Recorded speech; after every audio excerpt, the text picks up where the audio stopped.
immédiatement après la présentation d'aujourd'hui. Donc, pour cette présentation, je suis accompagné de Madame Sarah Guillotot, qui est chef de service FEDER FSE, et de Aurélie Maugrand-Garnier, qui est chargée du pilotage du programme FEDER FSE.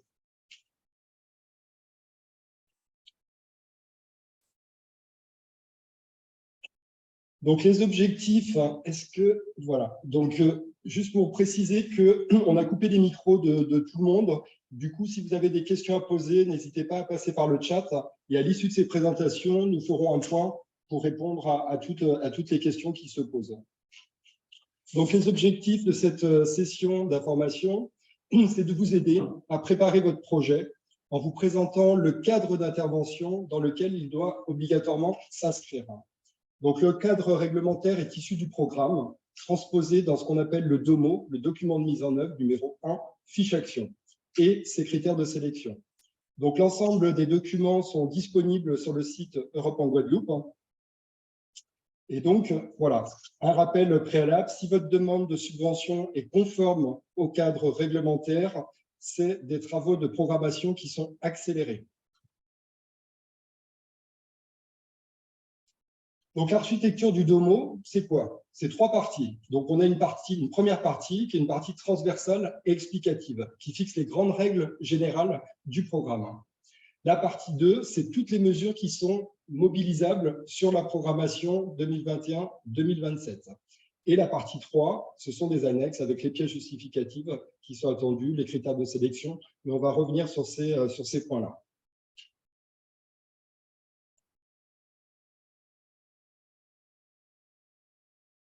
Donc, la première partie du DOMO, c'est une présentation des enveloppes qui sont disponibles par objectif stratégique.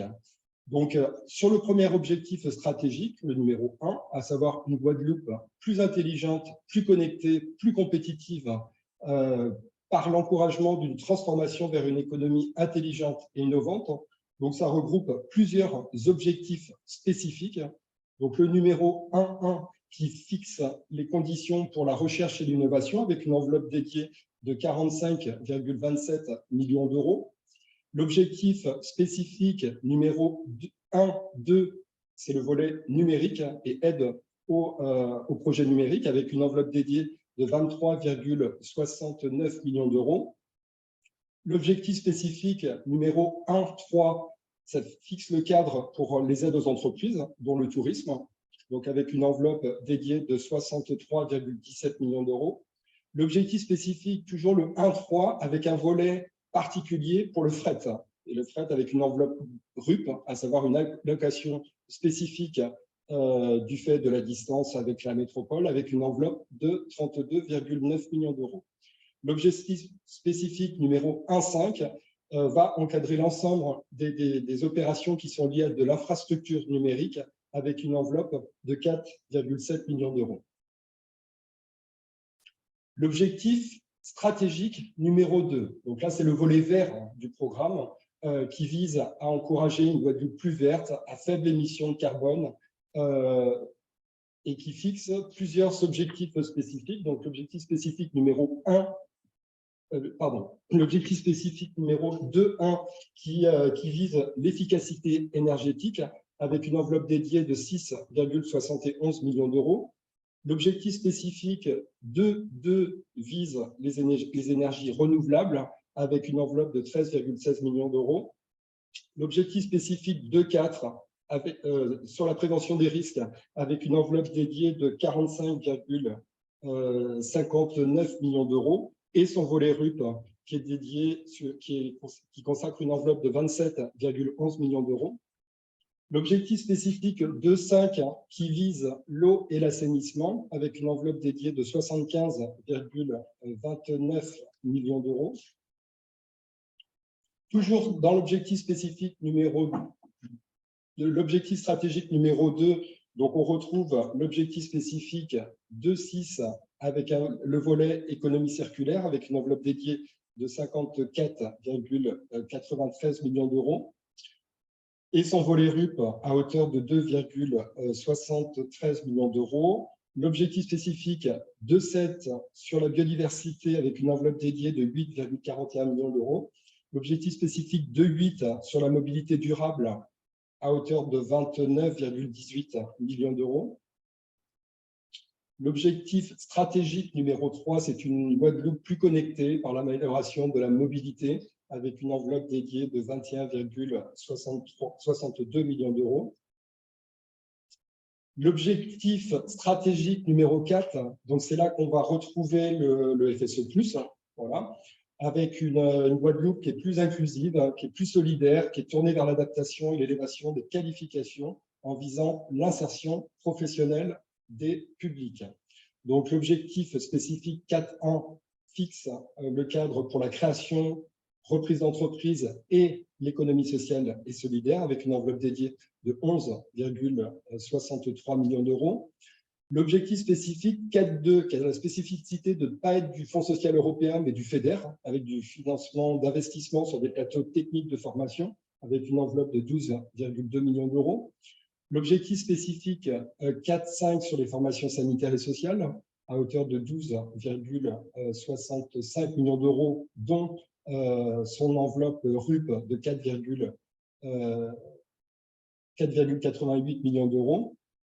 L'objectif spécifique 4.6 sur le décrochage, la mobilité des stagiaires, la mobilité des formateurs avec une enveloppe dédiée de 7,67 millions d'euros. Le dernier objectif spécifique, le 4.7 sur la formation des demandeurs d'emploi avec une enveloppe dédiée de 29,43 millions d'euros et à laquelle on ajoute le volet RUP de 4,88 millions d'euros. Et enfin, le dernier objectif stratégique du programme, c'est l'objectif stratégique numéro 5 qui vise une Guadeloupe plus proche des citoyens en encourageant le développement durable, intégré de tout type de territoire et d'initiatives locales. Donc l'objectif spécifique 5.1 avec une enveloppe dédiée de 35,86 millions d'euros.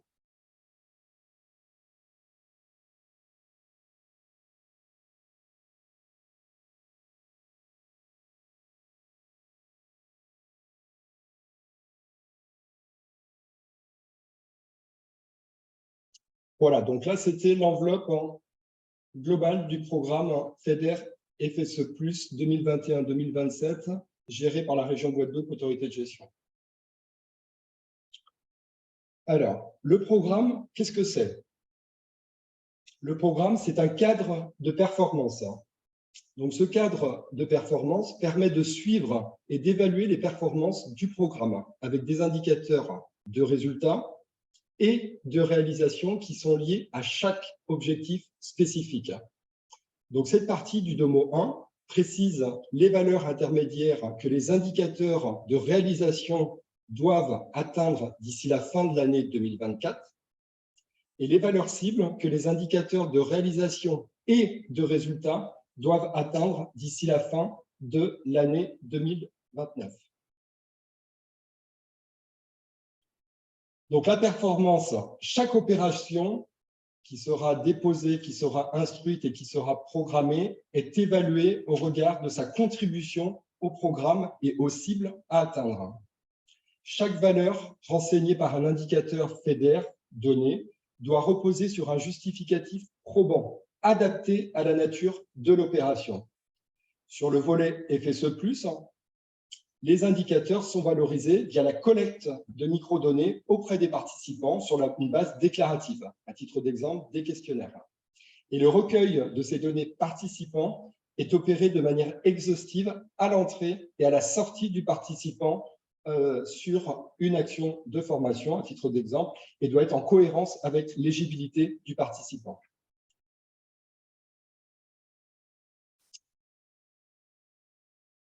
Les modalités de soumission. Donc, il y a deux modalités de soumission, soit par appel à projet, soit un dépôt au fil de l'eau. Vous retrouvez également dans la partie sur les modalités de soumission l'ensemble des pièces justificatives qui sont en annexe DOMO et qui doivent être obligatoirement transmises au moment du dépôt de la demande de subvention.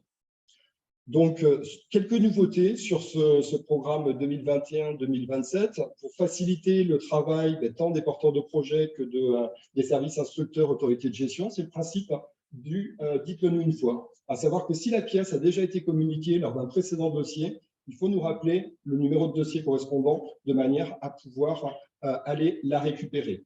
Donc, dans l'annexe spécifique sur les pièces justificatives, vous avez une petite étoile qui vous dit ce type de pièce-là, on peut la récupérer au titre d'une opération précédente.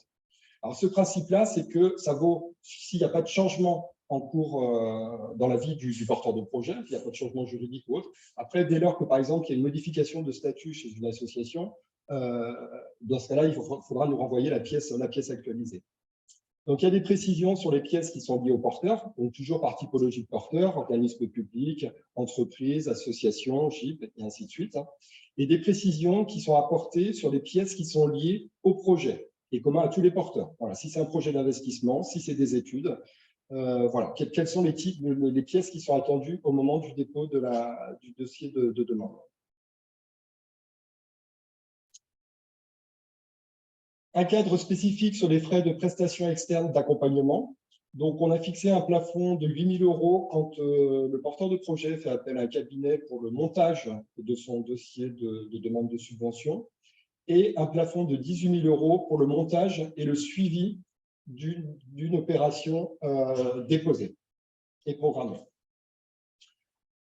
Le respect de la commande publique, c'est un grand principe de la gestion des fonds, notamment pour ceux qui sont assujettis à ces règles-là. Toujours vérifier que la procédure d'achat appliquée est conforme à la réglementation en vigueur. Donc, bien vérifier que la procédure choisie est respectée depuis la définition du besoin jusqu'à la clôture du marché. Le principe pour l'autorité de gestion, c'est que le contrôle est réalisé lors de l'instruction de l'opération, si les marchés sont notifiés. Exception, si les marchés ne sont pas notifiés, le contrôle intervient obligatoirement à la première demande de paiement.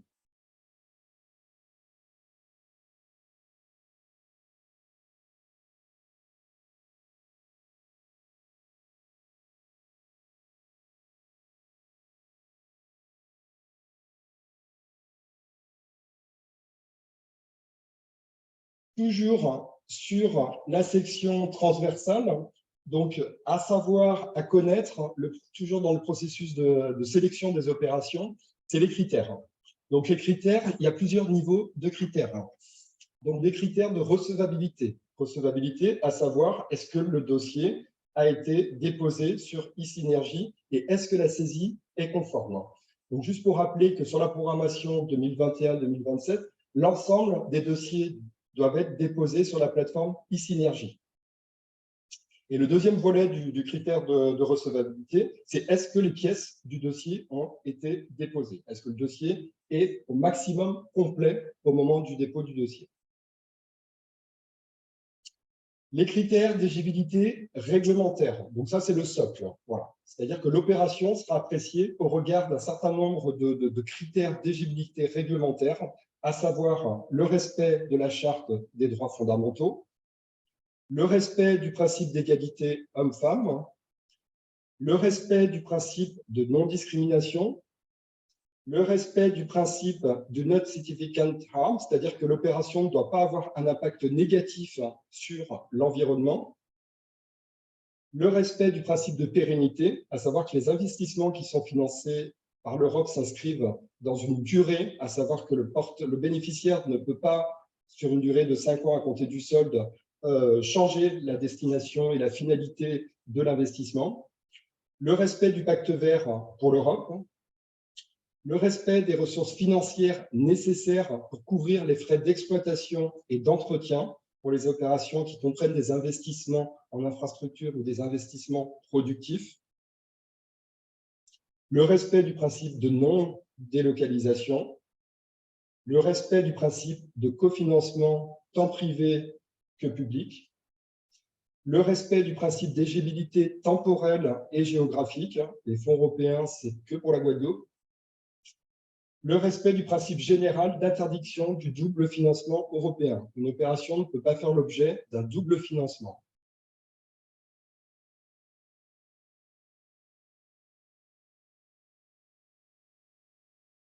Alors, en plus des critères de recevabilité, des critères de socle réglementaire, on a des critères transversaux de sélection.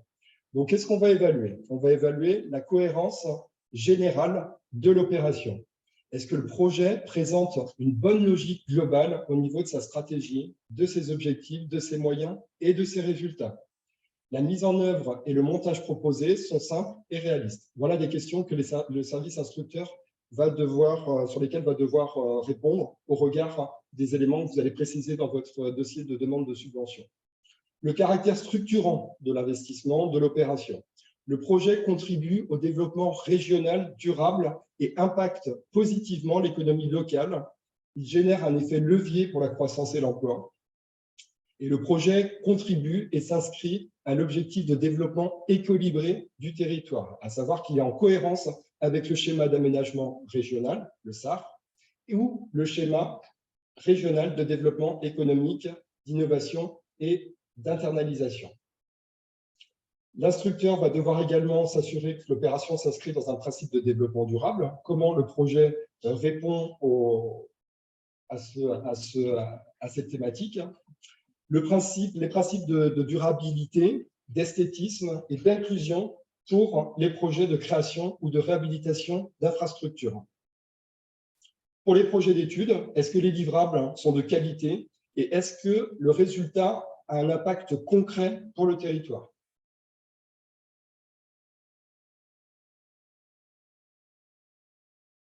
Les critères de bonification, donc c'est des critères de bonification. Est-ce que le projet identifie clairement des groupes cibles, à qui ça s'adresse, et est-ce que l'ensemble des maillons de la chaîne sont associés? Est-ce que le projet contribue de manière efficiente à la performance du programme, en la performance sur son volet contribution aux valeurs cibles à atteindre en 2029 pour l'autorité de gestion? Et est-ce que le projet contribue de manière efficiente à la performance du programme? À savoir, là, c'est sur le volet consommation du programme. Le projet anticipe ses retombées économiques, sociales et environnementales. Et enfin, le projet contribue à créer directement ou indirectement de l'emploi.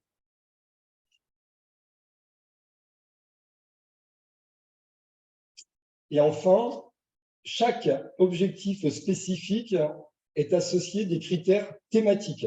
Donc, par exemple, pour l'objectif spécifique 2.1 sur l'efficacité énergétique, donc, dans les critères de sélection ont été ajoutés, par exemple, l'amélioration de la performance énergétique du bâtiment. Par exemple, pour les bâtiments climatisés, la performance pourra être quantifiée par une amélioration de la classe énergétique sur l'échelle du DPE à minima l'atteinte de la classe supérieure. Donc voilà, c'est des critères très précis que vous retrouvez dans l'annexe au document de mise en œuvre pour chacun des objectifs spécifiques.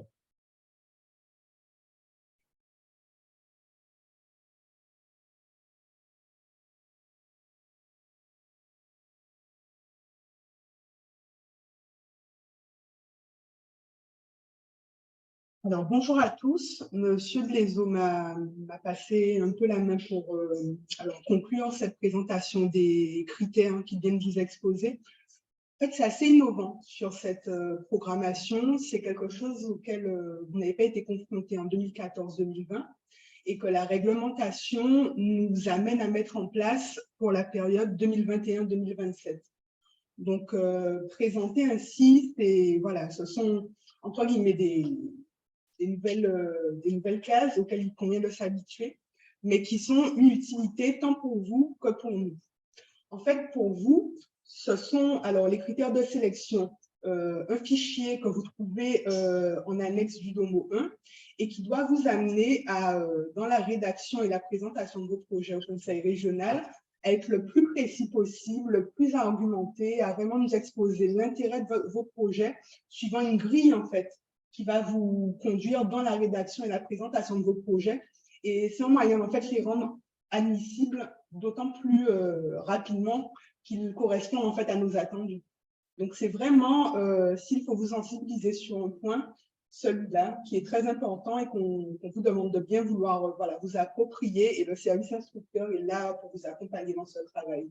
Donc voilà ce qu'on tenait à vous exposer à ce sujet.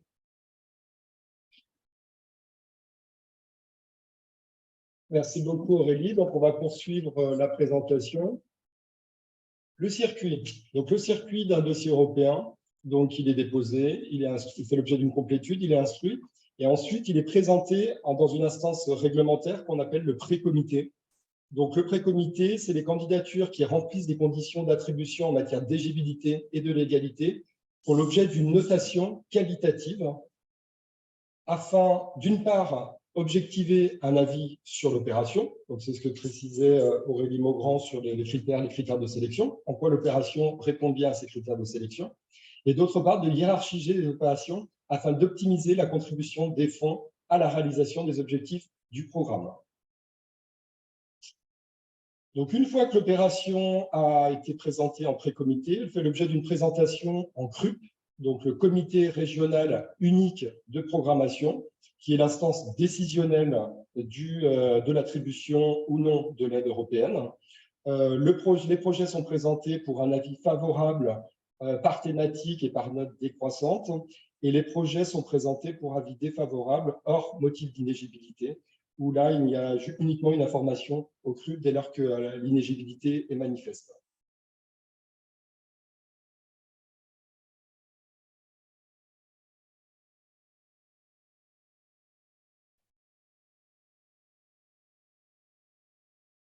Alors, les dépenses éligibles, donc contrairement au DOMO 2014-2020, où dessous chaque fiche action, il y avait les dépenses éligibles et celles inéligibles, là, par simplification, on a fixé dans la partie transversale l'ensemble des dépenses qui sont éligibles et inéligibles.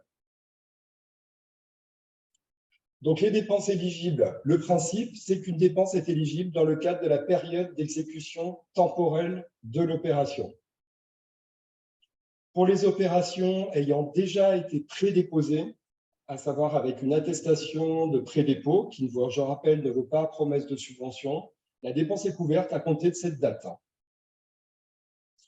Et le principe, c'est que toutes les opérations qui ont été achevées avant le dépôt de la demande d'aide ne sont pas éligibles.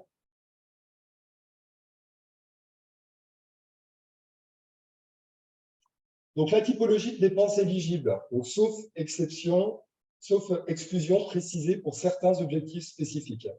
Donc, on retrouve toutes les dépenses en fait, qui sont inscrites dans le décret d'éligibilité des dépenses d'avril 2022, à savoir des dépenses directes et indirectes, des dépenses de personnel, hormis pour certains objectifs où effectivement le FEDER va ne financer que de l'investissement, les dépenses de déplacement, restauration, hébergement, de la valorisation en contribution en nature ou en dépenses de tiers, l'achat de terrain dans la limite de 10% du coût total éligible de l'opération, l'achat de biens meubles, des dépenses d'équipement, des dépenses d'amortissement des biens, du matériel roulant dès lors qu'il est en lien direct, exclusif et nécessaire à l'opération, et idem pour le matériel flottant ou volant en lien direct, exclusif et nécessaire à l'opération.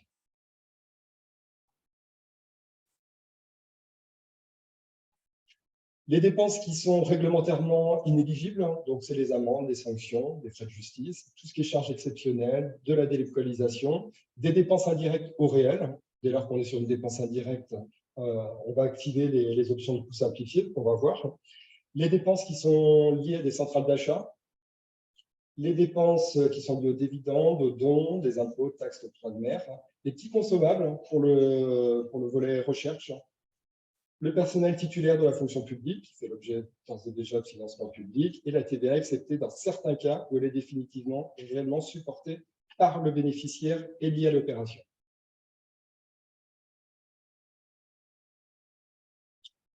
Toujours dans ce processus de sélection, donc le principe du respect des aides d'État pour les opérations qui rentrent dans un champ concurrentiel. Donc, l'octroi des aides publiques aux entreprises, au sens de la réglementation européenne, est strictement encadré et doit se faire sur la base d'un régime d'aide autorisé par la Commission européenne. Donc, chaque régime fixe le cadre applicable à l'octroi d'une aide. Donc, il s'agit, donc vous allez retrouver dans les régimes d'aide des types de bénéficiaires éligibles, les secteurs d'activité concernés, les coûts admissibles, l'intensité de l'aide, le principe d'incitativité de l'aide, donc cette notion est définie dans le DOMO 1, et au cumul avec d'autres aides publiques et les seuils de notification ou d'information des grands projets au sens de la réglementation des aides d'État. Donc, ce point-là est vraiment à prendre en compte. Donc, il est pris obligatoirement en compte par l'instructeur, qui va se poser à chaque fois la question pour tout type d'opération, tout type de portant de projet, quel qu'il soit, si cette opération s'inscrit dans un champ concurrentiel, qui est extrêmement large. Donc, juste pour rappeler qu'une entité publique peut être considérée comme une entreprise en ce qui concerne une partie de ses activités. Et donc, ces activités peuvent être qualifiées comme des activités économiques. Donc, une activité économique au sens de la réglementation, c'est toute activité consistant à offrir des biens et ou des services sur un marché donné. Donc, en conséquence, une collectivité locale publique qui peut exercer des activités économiques, dès lors qu'elles sont séparées de l'exercice de leurs prérogatives de puissance publique. Donc, on fait bien la distinction entre les prérogatives de puissance publique et les activités économiques que peuvent exercer des collectivités locales et donc qui sont classées en tant qu'entreprises. Donc, le respect toujours sur le volet respect en matière d'aide d'État, donc il y a 5 critères cumulatifs donc, que l'instructeur va se poser. C'est est-ce que l'aide est accordée au moyen de ressources publiques? Donc là, c'est toujours oui, parce que le FEDER ou le FSE+, c'est une ressource publique. Donc, si oui, est-ce que l'aide est accordée à une entreprise? Est-ce que l'aide procure un avantage sélectif à l'entreprise? Est-ce qu'elle affecte la concurrence? Et est-ce qu'elle affecte les échanges entre les États membres? La Guadeloupe, c'est l'Union européenne, donc cette notion est extrêmement large. Donc ça, c'était sur le volet aide d'État. Sur le volet dépenses directes, dépenses indirectes. Donc toujours bon à savoir, les dépenses directes, c'est des dépenses qui correspondent à des dépenses directement liées à la mise en œuvre de votre projet et qui sont nécessaires à la réalisation de l'opération. Les dépenses indirectes sont des dépenses à la charge de la structure, mais qui ne peuvent pas être pertinemment rattachées à la seule mise en œuvre de l'opération. Des dépenses de loyer, des dépenses d'électricité, ce genre de choses. Donc, ces dépenses ne peuvent être justifiées ou mesurées de façon individuelle.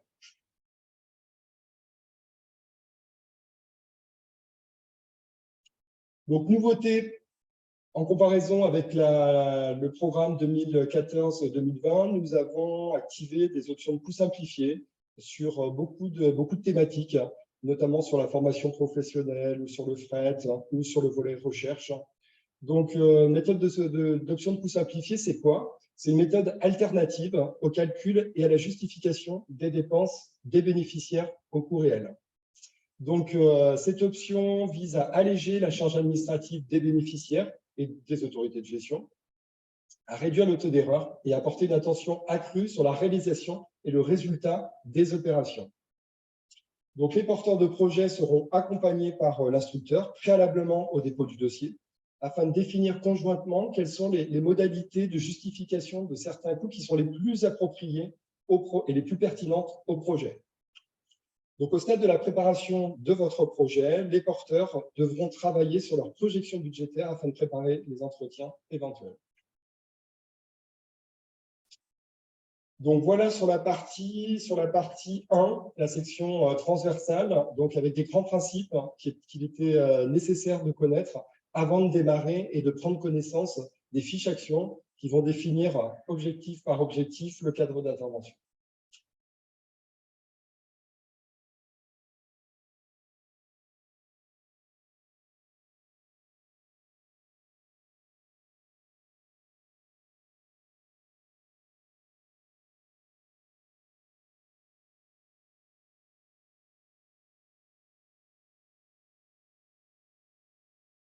Voilà, donc la partie 2 du DOMO. Donc là, le DOMO, enfin, chaque fiche action a la même architecture. Donc, vous allez retrouver le type d'action soutenue. avec un titre court et un titre long, et des codes de référence e-synergie. Donc, ce code de référence, donc, je tiens à rappeler l'importance en fait de ce code de référence. Ça va vous permettre de bien choisir quand vous allez déposer votre dossier sur e-synergie la bonne fiche action. Donc, vous retrouvez également le type de projet soutenu avec des exemples d'actions soutenues. Donc, ça, on va rentrer dans le détail pour chacun des objectifs spécifiques. Les principaux groupes cibles des opérations et des bénéficiaires potentiels. Donc, ça, à savoir la liste limitative des publics concernés par la fiche action. Donc, à qui on s'adresse, qu'est-ce qu'on cible comme public sur cet objectif spécifique. Les dépenses éligibles et éventuellement exclues. Donc là, c'est un renvoi à la partie transversale, c'est celle qu'on vient de voir tout à l'heure. Les critères de sélection, pareil. Donc là, c'est renvoyé vers l'annexe spécifique critères de sélection. Les modalités de dépôt de la demande d'aide, donc c'est ce qu'on a vu, soit appel à projet, soit au fil de l'eau, soit les deux. Et le financement, le montant minimum pour l'intervention de l'aide FEDER, avec des seuils qui sont fixés par l'autorité de gestion au-dessus duquel un projet n'est pas recevable. Donc voilà, donc je vous propose qu'on démarre sur chacune des fiches actions. Alors, je vais essayer voilà, c'est vraiment une synthèse des fiches actions telles qu'elles sont présentées dans le DOMO 1. Donc, on a ressorti l'ensemble des grands principes à connaître. Donc, on va toutes les présenter. Par contre, effectivement, peut-être qu'après, avec l'instructeur, ça fera l'objet de sessions d'informations spécifiques par thématique. Donc, le premier objectif spécifique, c'est le 1.1, c'est le volet recherche. Donc, capacité, le développement et l'amélioration des capacités de recherche et d'innovation et l'utilisation des technologies de pointe. Donc, le type d'action soutenue, c'est l'accompagnement à l'investissement dans les actifs fixes des micro-entreprises directement liés aux activités de recherche et d'innovation, dont les infrastructures de recherche. Donc, à chaque fois, on vous a mis en face la codification e-synergie de manière à pouvoir bien inscrire votre projet dans l'architecture e-synergie. C'est l'accompagnement dans les actifs fixes des PME, l'accompagnement aux investissements dans les actifs fixes des centres de recherche et des établissements d'enseignement supérieur, directement liés aux activités de recherche et d'innovation, l'accompagnement aux investissements pour des activités de recherche et d'innovation, l'accompagnement des activités de recherche et d'innovation dans les PME, y compris de la mise en réseau, activités de recherche et d'innovation dans les centres de recherche, d'enseignement supérieur et les centres de compétences publiques, le transfert de technologies et de coopération entre les entreprises, les centres de recherche et les secteurs de l'enseignement supérieur. Type de projet soutenu, c'est vraiment des exemples. Voilà, histoire de vraiment bien orienter toute la potentialité en fait de cet objectif spécifique 1.1. Donc, c'est des investissements productifs nécessaires à la recherche et au développement, de l'investissement dans du matériel amortissable, du transfert de technologie par l'acquisition de licences, technologie de savoir-faire technique, le recours à des prestations de conseil et d'appui à la mise en œuvre du programme d'un programme d'innovation, avec le recours à du personnel hautement qualifié, des projets collaboratifs compétitifs, l'appui au montage et à la gestion de projets collaboratifs de recherche et d'innovation compétitive, donc des programmes horizontaux, et des projets de recherche collaborative. Les bénéficiaires potentiels, donc tout ce qui est centres et organismes de recherche, des organismes de formation, des entreprises, des associations, des collectivités publiques, des chambres consulaires, les acteurs de la culture scientifique et technique et industrielle, et des sociétés d'exercice libéral dans le secteur de la santé. Le financement, on a fixé un seuil, 100 000 €.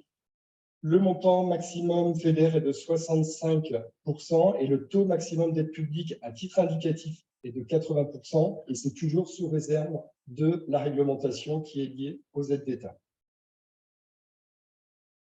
L'objectif spécifique 1.2, on va retrouver toutes les aides aux entreprises sur le volet numérique. Donc, le type d'action soutenue, c'est la numérisation des PME ou des grandes entreprises. C'est des solutions TIC, des services en ligne, des applications pour l'administration.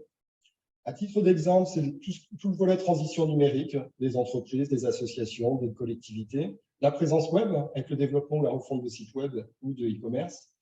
Le volet cybersécurité, extrêmement d'actualité, avec des audits, des logiciels, des systèmes de sauvegarde. Le chèque TIC, dispositif qui est bien connu sur la programmation 2014-2020 et qui est reconduit sur la programmation 2021-2027. La mise en œuvre de projets stratégiques numériques à caractère mutualisant, le développement de solutions de dématérialisation de services. Donc voilà, des exemples de projets soutenus qui sont extrêmement larges et qui permettent de répondre à cet objectif spécifique. Public éligible, les collectivités, les établissements publics et tout opérateur public, les entreprises, toujours au sens européen du terme, les associations d'entreprises et les groupements d'intérêt économique. Le financement, le seuil, 80 000 €, c'est le coût total de l'opération. Le montant FEDER maximum mobilisé pour une opération pour un porteur de projet dans le privé, c'est 70%. Pour un porteur public, c'est 85%. Et le taux maximum d'aide publique, toujours sous réserve des aides d'État, est dégressif.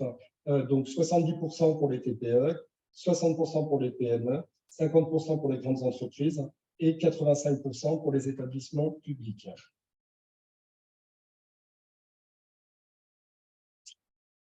Alors, l'objectif spécifique 1.3, donc il vise la croissance durable et la compétitivité des PME.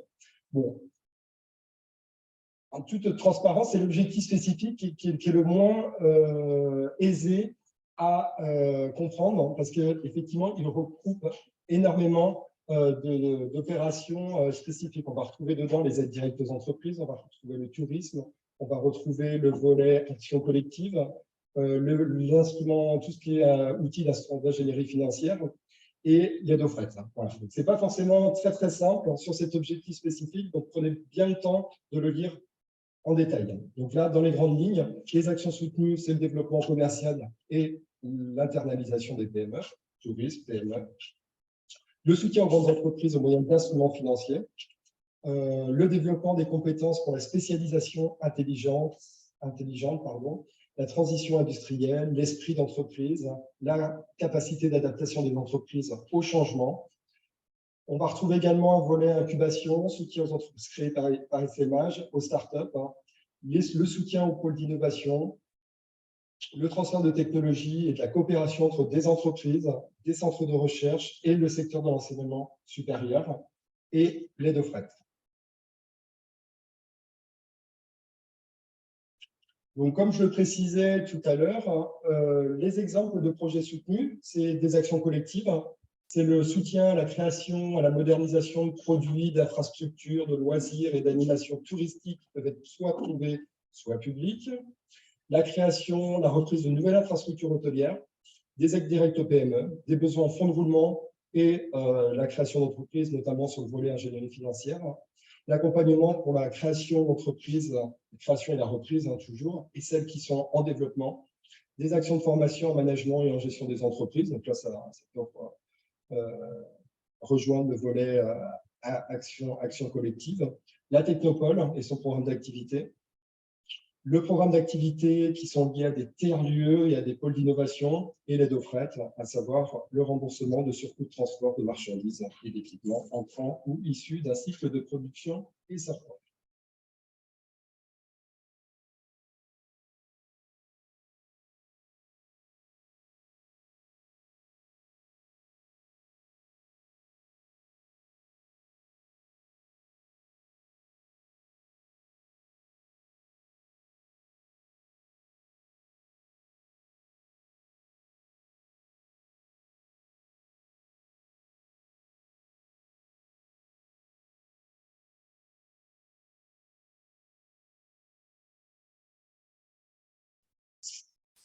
Voilà, donc on va poursuivre sur donc, les exemples. Donc on a vu les exemples de projets qui sont susceptibles d'être soutenus au titre de cet objectif spécifique 1.3.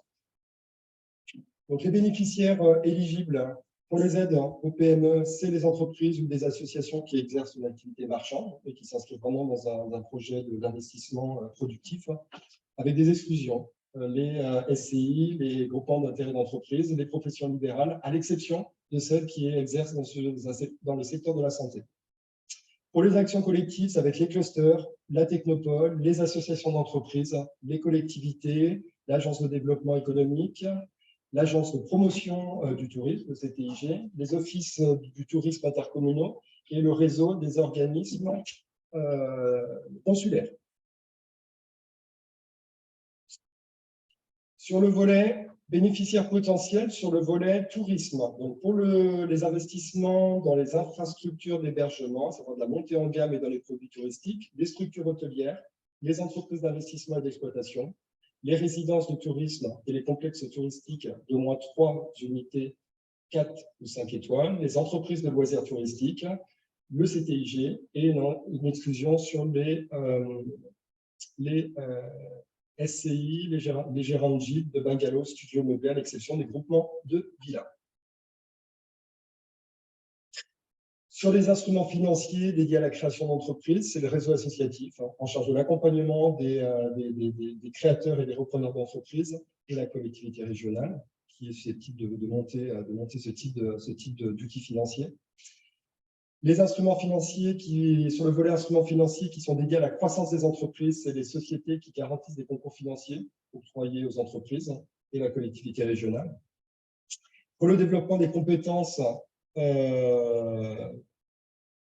la transition industrielle, l'esprit d'entreprise et la capacité d'adaptation des entreprises au changement, incubation, essaimage et start-up, les collectivités territoriales, les SEM, les associations qui sont gestionnaires d'infrastructures d'accueil d'entreprises et le CTIG. Pour les infrastructures, pour les bénéficiaires potentiels au titre des investissements qui sont liés à la mise en place d'infrastructures d'accueil des créateurs d'entreprises, donc voilà, les collectivités territoriales, les SEM d'aménagement, sociétés gestionnaires d'infrastructures, les clusters, technopoles, associations d'entreprises, etc.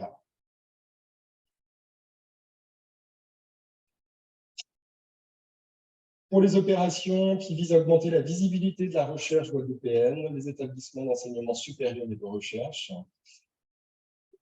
Pour les opérations qui visent à améliorer les processus de recherche et d'innovation, du transfert de technologies et de coopération entre entreprises, centres de recherche et universités, les organismes de recherche, les organismes de formation, les entreprises, les associations, etc. Et pour le fret, donc toutes les entreprises locales, TPE, PME, qui exercent une activité de production à titre principal ou une activité de collecte, de transit, de regroupement, de tri ou de traitement des déchets non dangereux. Donc le DOMO 1 fixe les entreprises qui sont éligibles, donc par code NAF éligibles qui sont listées, donc les entreprises de production, et idem pour les entreprises qui sont liées aux déchets. Donc les codes NAF éligibles sont listés dans le document de mise en œuvre.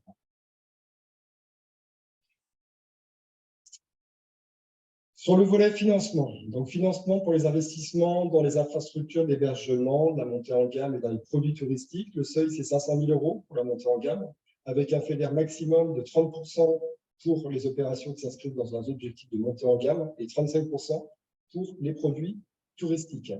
Le taux maximum d'aide publique, toujours sous réserve des aides d'État, 65% pour les TPE, 55% pour les PME et 45% pour les grandes entreprises.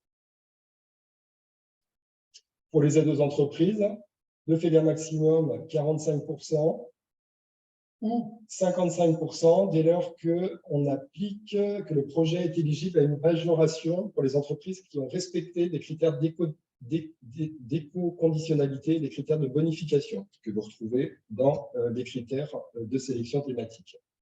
Et le taux maximum d'aide publique, 65% pour les TPE, 55% pour les PME. Pour les actions collectives, le FEDER maximum est de 45% et le taux maximum d'aide publique est de 100%, toujours sous réserve du taux fixé par la réglementation des aides d'État. Financement des instruments financiers, le développement de l'ASI, incubation, essaimage, start-up, 80% de FEDER, taux maximum d'aide publique, 100%. Financement des pôles d'innovation, technopole, tiers-lieux, etc. 80% de FEDER maximum. Le taux d'aide publique est variable, toujours en fonction des aides d'État. 80% pour les infrastructures d'accueil des créateurs d'entreprises et 65% pour les opérations visant à augmenter la visibilité de la recherche guadeloupéenne. Le financement des investissements dans les équipements structurants de recherche et d'innovation est d'un maximum 65%, taux maximum d'aide publique 100%. Et pour le fret, 50% d'intervention du FEDER avec un taux maximum d'aide publique de 75%.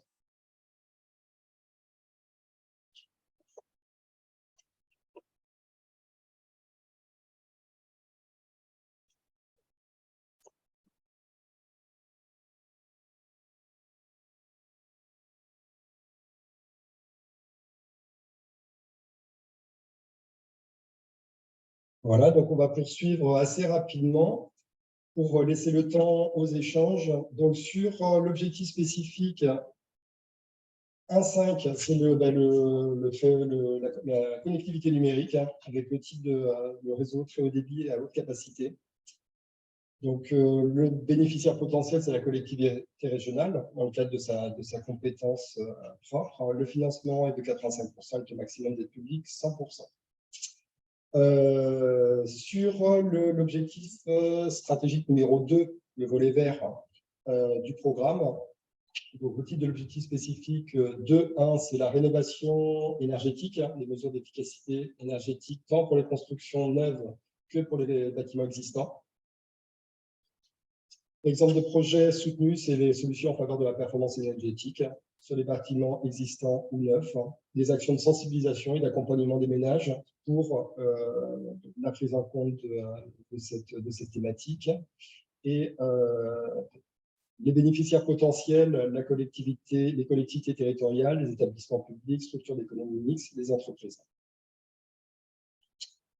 Le seuil minimum pour déposer un dossier, 50 000 € en coût total.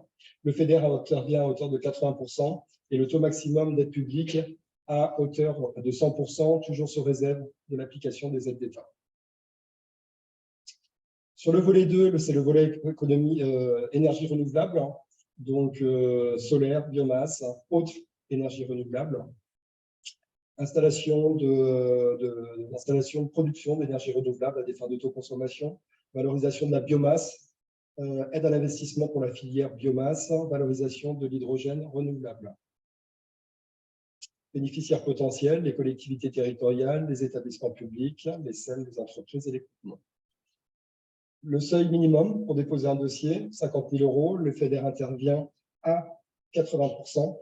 Et le taux maximum d'aide publique est dégressif en fonction de la taille des entreprises. Sur le volet 2.4, donc l'adaptation au changement climatique, action soutenue, c'est du parasismique, donc le renforcement parasismique des établissements scolaires, à titre d'exemple, ou des ouvrages d'art, et des actions de prévention et de gestion des risques naturels et non climatiques et qui sont liés à des activités humaines. Voilà, donc la mise en conformité parasismique des établissements scolaires, tout ce qui est réflexion de ponts et de mise aux normes, des actions d'amélioration des connaissances et de sensibilisation et d'information. Bénéficiaires potentiels, les collectivités territoriales, les établissements publics, les établissements scolaires, les sociétés publiques locales. Au titre de l'intervention, le seuil minimum pour déposer un dossier de 100 000 €, le FEDER intervient à hauteur de 85% avec un taux d'aide publique maximum de 100%. Le 2.5, c'est la gestion de l'eau et de l'assainissement, donc fourniture d'eau destinée à la consommation humaine, avec un volet spécifique qui prend en compte les critères d'efficacité énergétique de cette fourniture. La gestion de l'eau et la conservation des ressources en eau, la collecte et le traitement des eaux usées, et toujours avec son volet critères énergétiques qui nous permet qui contribue à la concentration thématique du programme sur le volet vert. Voilà, donc les exemples de projets soutenus, donc là je ne vais pas rentrer dans le détail, c'est de la réhabilitation des usines d'eau, des projets de lutte contre les fuites. Bénéficiaires potentiels, c'est des autorités organisatrices des services d'eau et d'assainissement. Et toute autre collectivité conseil départemental, conseil régional notamment, quand elles réalisent des opérations pour le compte de ces organisations de services d'eau. Le financement, le seuil minimum est de 100 000 €. Le FEDER intervient à hauteur de 80% pour l'eau potable, 70% pour l'assainissement. Et au maximum, aide publique, 5%. L'économie circulaire, type d'action soutenue, c'est la gestion des déchets ménagers et son traitement et le transport de déchets avec le fret spécifique. Exemple de projet soutenu, c'est les centres de tri, recyclage, ressourcerie, consigne, rénovation de déchetterie, des actions de prévention également, pour sensibiliser le grand public à cette gestion des déchets. Et le fret dangereux, c'est le surcoût de transport de déchets au sein du territoire. Les bénéficiaires potentiels, les collectivités, leurs groupements, les mandataires, les entreprises, les associations, les établissements publics. Le financement de l'économie de ce volet, c'est un seuil minimum de dossiers de 100 000 € en coût total. Le FEDER maximum pour un porteur privé de 75%, pour un porteur public de 85%. Et le taux d'aide publique est dégressif en fonction de la taille de l'entreprise ou du secteur sur lequel intervient l'entreprise.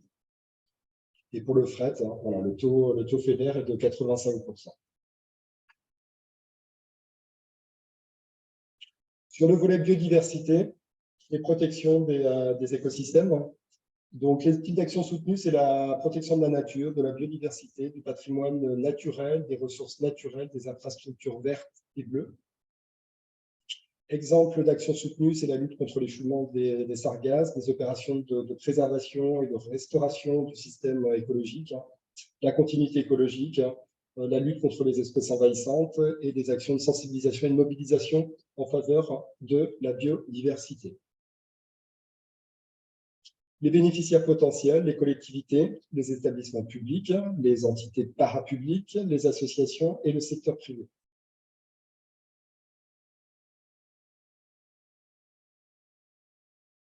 Ça, c'était sur le volet développement de la fréquentation des sites naturels et culturels patrimoniaux. Sur le volet maintien et restauration de la continuité écologique, les collectivités, les associations, les établissements publics, les entreprises, l'ONF, le parc et l'établissement public foncier de la Guadeloupe. Le taux d'intervention pour un dossier minimum, le seuil minimum est pour un dossier de 50 000 € et le FEDER intervient à hauteur de 85%.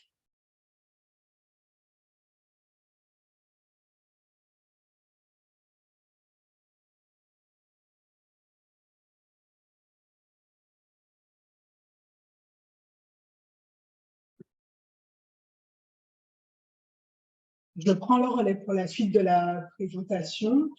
Alors, pour rappel, en global, on vous égrène rapidement ce que vous retrouvez sous chaque objectif spécifique, donc fiche action, mais tout cela est dans le domo. Je vous ai mis quelques messages en chat pour vous donner les indications nécessaires. Donc, on va peut-être passer un petit peu plus rapidement, mais aller quand même jusqu'au bout. Donc, vous avez la fiche action 2.8 qui présente voilà, diverses actions soutenues dont les codifications sont rappelées en rouge et également des exemples de projets. Donc, principalement, les bénéficiaires concernés sont, comme vous pouvez le voir, la collectivité régionale, des groupements mandataires et quand elles sont organisatrices de la mobilité. Ça concerne également des établissements publics de coopération intercommunale, leurs groupements et leurs mandataires.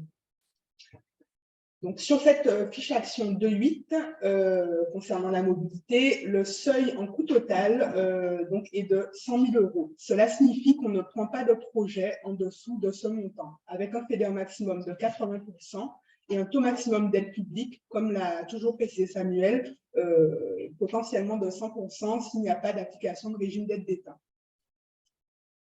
Le 3.2, donc une mesure concernant les régions périphériques, donc toujours sur la thématique de la mobilité, il s'agit dans cette fiche action de compenser les surcoûts éventuels liés au déficit d'accessibilité de fragmentation territoriale, donc tout ce qui concerne voilà, l'accessibilité et l'aide à l'aéroport.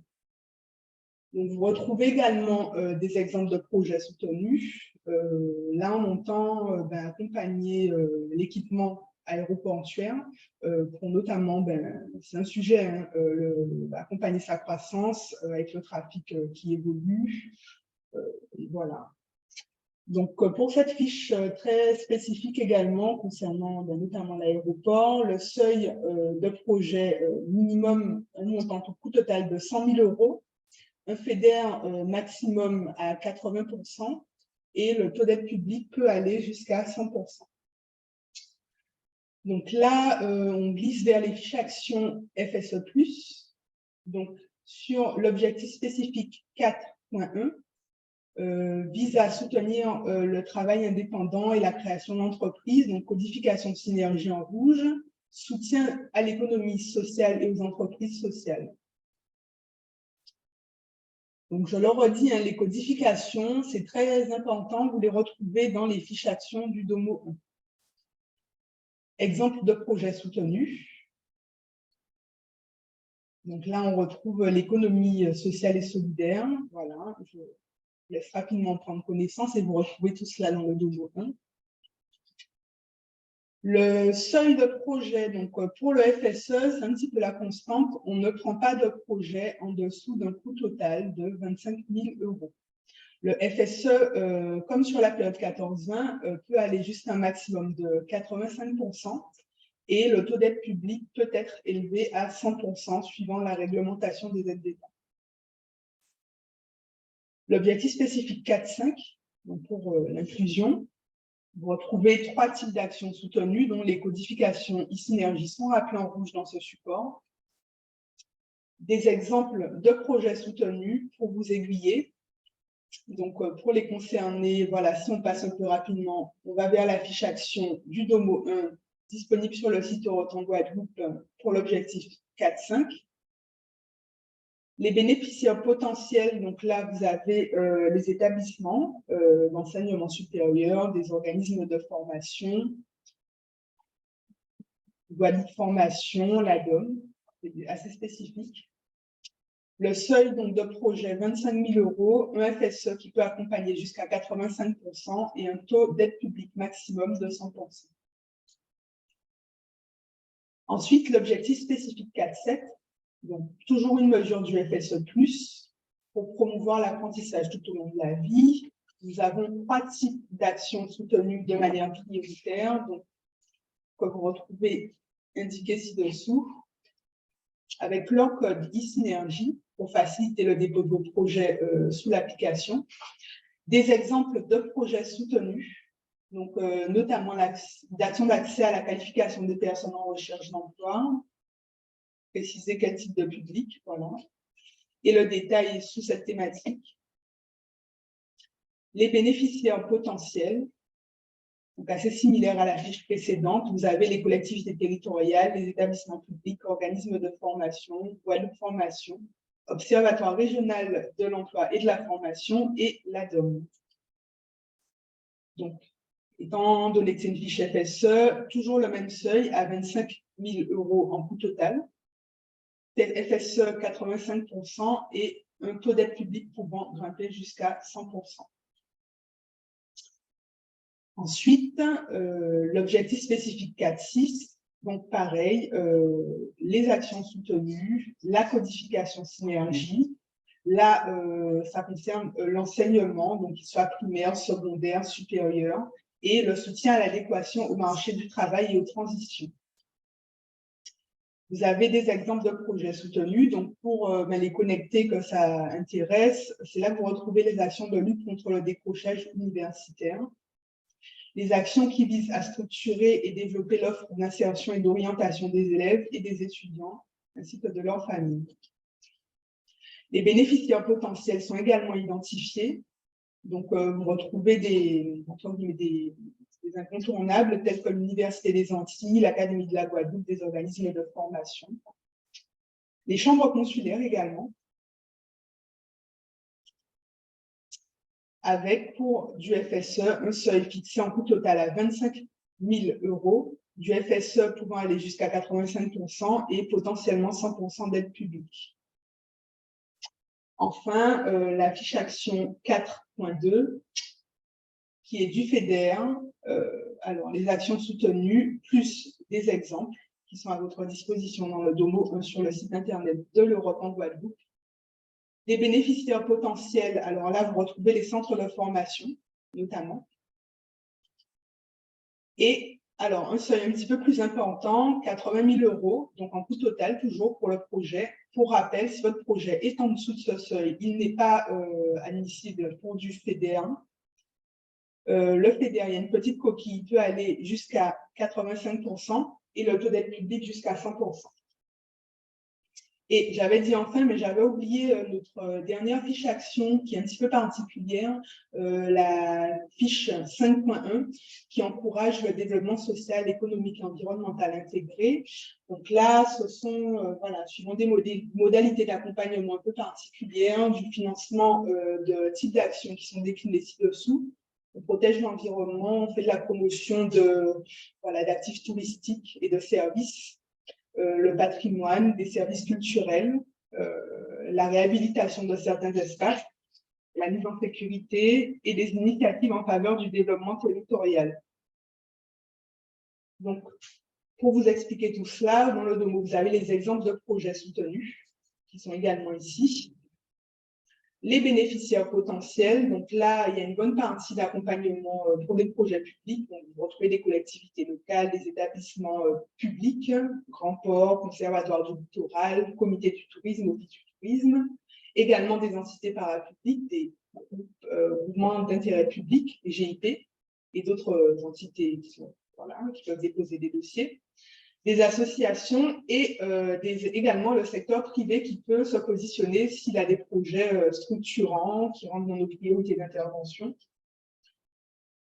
Donc voilà. Et en bout de chaîne, vous retrouvez les seuils. Donc sur la fiche action, projet doit représenter un coût total d'au moins 100 000 €.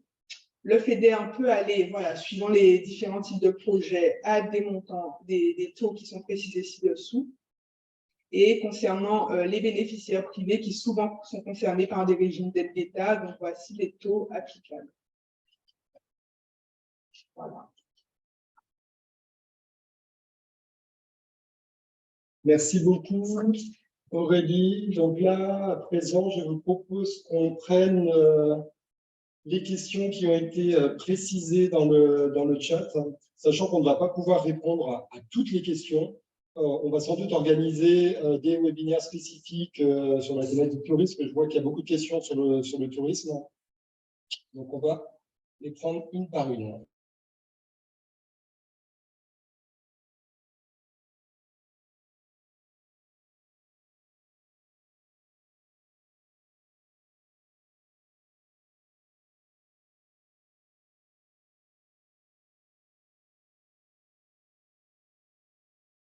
Alors, sur la participation, sur le volet modalité de sélection, au titre des participants au pré-comité, donc on retrouve l'ensemble des instructeurs, l'ensemble des services de l'autorité de gestion, que ce soit le volet contrôle interne, que ce soit le volet réglementaire, que ce soit le volet évaluation du programme, éventuellement des directions métiers de la région qui nous apportent une expertise en fait par rapport à plusieurs thématiques. Et pour le CRUP, le comité régional unique de programmation, il est constitué d'un représentant de la région, donc le président, le vice-président en charge des fonds européens, représentant de l'État également et représentant du département.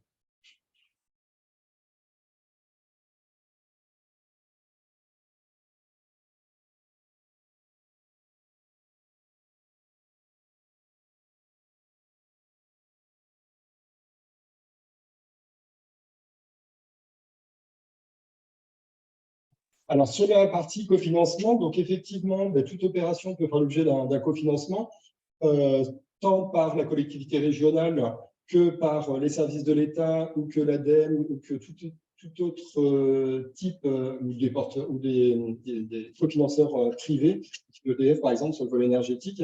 Donc, on va toujours veiller à s'assurer du respect maximum du taux d'aide publique.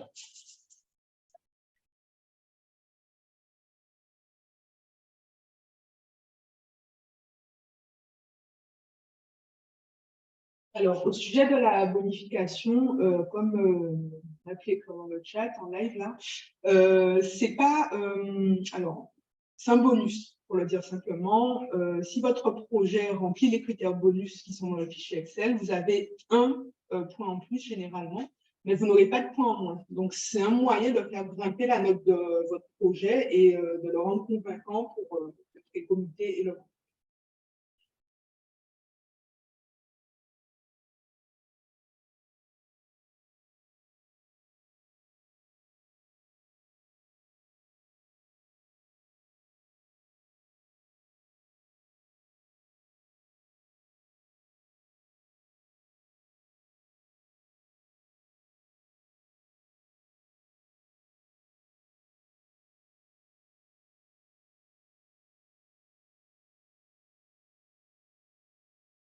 Alors, bonjour à tous, Sarah Guillotot, la chef de service CDR-FSE. Nous avons une question notamment concernant nos enveloppes pour cette nouvelle programmation. Sans aller précisément sur le détail de ces enveloppes, il faut savoir qu'on s'inscrit vraiment dans un choix qualitatif des projets. On n'est plus dans l'option où on génère le maximum de projets. Là, on se focalise, on essaie de prioriser les projets les plus porteurs pour le territoire, les plus structurants et surtout ceux qui sont valorisables de manière qualitative. Vraiment, il n'y a pas que la justification des dépenses qui compte, mais vraiment aussi l'impact de chacun des projets. D'où le fait qu'il faille choisir et bien choisir vos projets, ceux que vous souhaitez faire financer sur le programme. Et après, voilà, c'est des discussions avec le service instructeur lors de l'échange de votre demande d'aide qui permettra de valoriser au maximum votre demande. Et ensuite, les critères auxquels seront soumis chaque demande de subvention permettront de classer les projets et en fonction de faire ressortir les meilleurs. Après, nous ne sommes pas à l'abri d'une révision de programme, mais bon, ça, on n'en est pas encore là. Là, vraiment, on essaie déjà de clôturer cette programmation de manière la plus optimale possible et on apprend aussi de nos écueils. Certains écueils, c'est qu'on a choisi des projets finalement qui n'aboutissent pas et là, vraiment, on sera plus vigilant sur la qualité des projets. Voilà.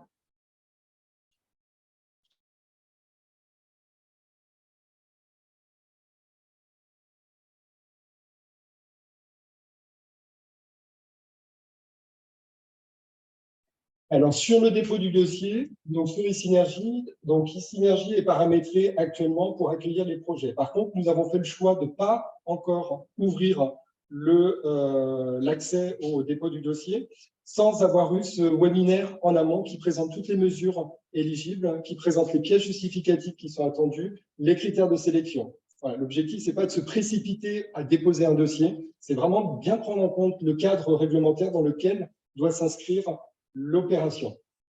Donc, on va organiser sans doute début août un webinaire spécifique sur le dépôt d'un dossier de demande de subvention sur e-Synergie, à l'instar de ce qu'on a fait sur le dépôt d'une demande de paiement sur e-Synergie au titre du programme 2014-2020.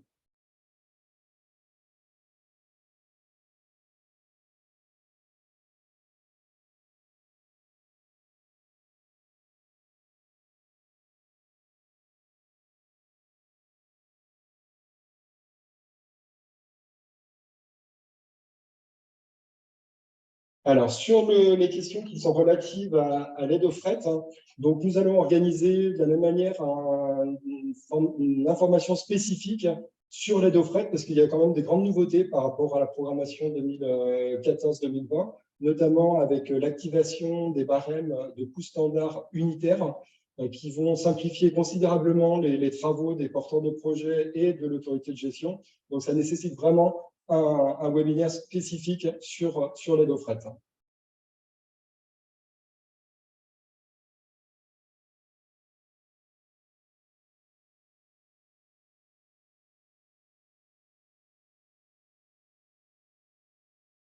Alors, dans le chat, au-delà des questions, il y a également des remarques et c'est vrai que vous en avez formulé certaines concernant, premièrement, le montant réservé à certains objectifs spécifiques, voilà, ce qu'on vous a présenté en fait au début.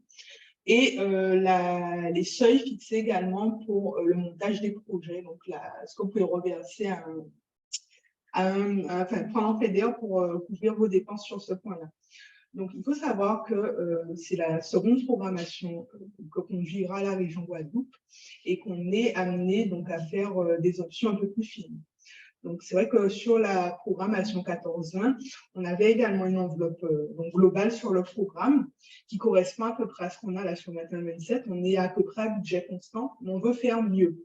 Donc, faire mieux concernant les objectifs spécifiques, c'est déjà concentrer les crédits là où on en a le plus besoin. Vous aurez certainement remarqué que l'objectif spécifique le mieux doté, c'est celui sur l'eau, parce que l'eau est un problème sensible en Guadeloupe.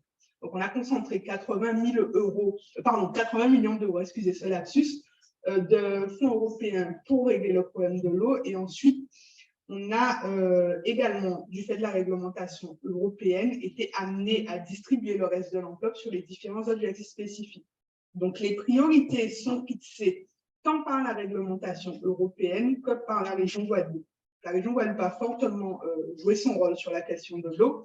Et pour ce qui est des autres priorités, notamment environnementales, prévention des risques, il faut savoir que les normes européennes nous guident énormément. Donc, les budgets ont été attribués en fonction. Donc, ça peut peut-être ne pas correspondre aux attentes que vous aviez, mais on a des contraintes aussi sur ce point-là. Et pour ce qui est des montants pour l'accompagnement, vous aider à monter votre projet, le service instructeur, c'est son travail, donc il le fait de façon naturellement. Donc cet accompagnement sera poussé forcément sur la programmation 2027 parce qu'il y a les critères de sélection qui nous amènent vraiment à faire de la co-construction de projet avec vous. Et pour ce qui est du recours aux prestations externes, nous avons quand même des montants qui sont donnés clairement et qui ne viendront pas vous surprendre. Vous savez ce que vous pouvez, entre guillemets, avoir en remboursement et mesurer le choix que vous faites dans la sélection de ceux qui vous accompagnent en fonction.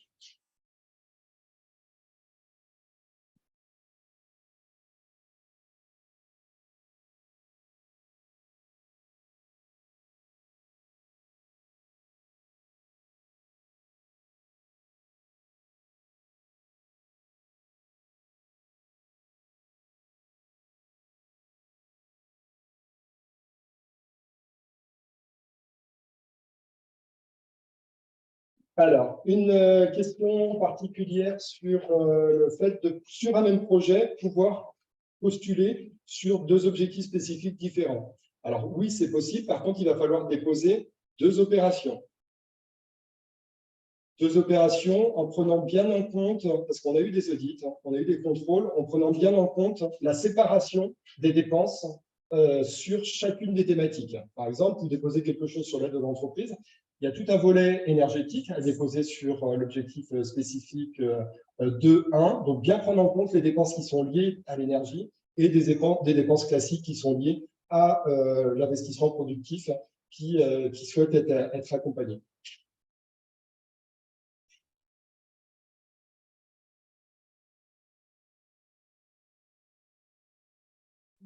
Alors, les appels à projets, nous sommes actuellement en train d'y travailler avec les collègues des directions métiers du Conseil régional sur le lancement de certains appels à projets. Il y en a plusieurs qui sont dans les tuyaux sur le FSO+, notamment, et sur le volet énergétique. Voilà, donc je pense que d'ici peut-être octobre, nous serons en mesure de pouvoir lancer les premiers appels à projets.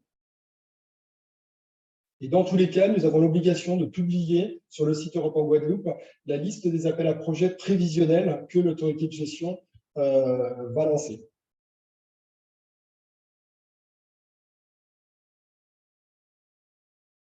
Alors, sur les typologies de dépenses, donc là, parce qu'il y a pas mal de questions sur les dépenses de personnel, de la même manière, on va faire une session d'information spécifique sur toutes les dépenses au regard du décret d'éligibilité des dépenses d'avril 2022, dont les dépenses de personnel, pour vraiment rentrer dans le détail de qu'est-ce qu'il y a derrière cette dépense de personnel, comment les justifier, qu'est-ce qu'on attend en face, et ça pour chaque typologie de dépenses qui sont prévues sur une opération.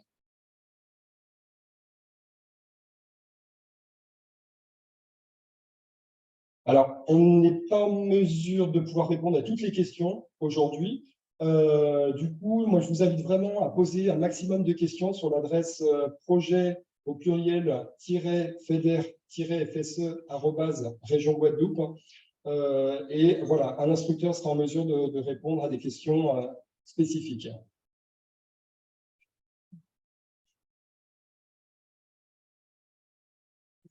On va le mettre dans le chat.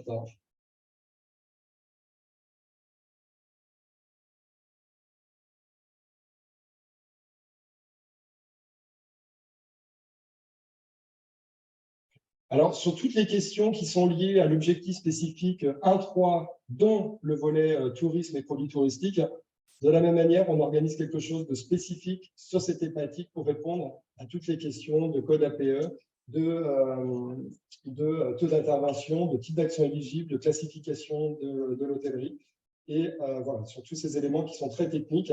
Et voilà.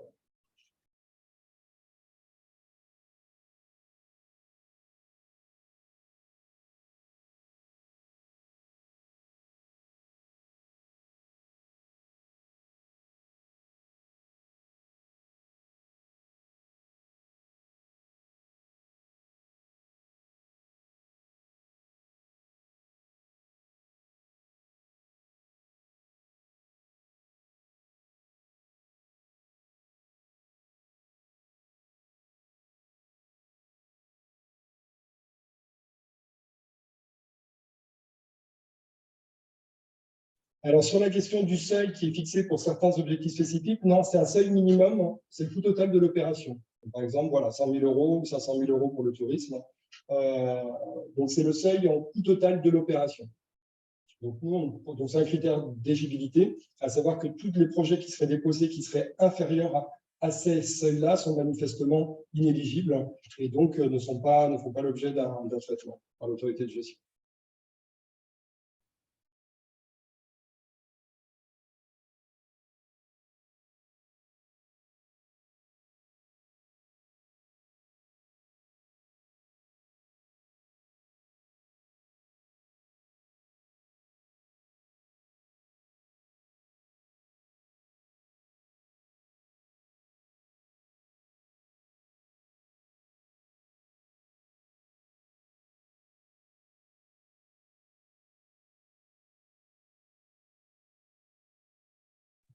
Voilà, donc je vous propose qu'on arrête cette présentation. Un grand merci à chacun pour votre participation active à ce webinaire d'information sur le DOMO 1.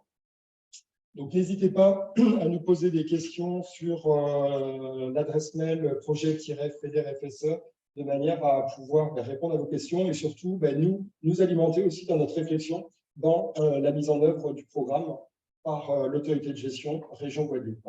Voilà, donc je vous remercie tous, je vous souhaite une excellente journée.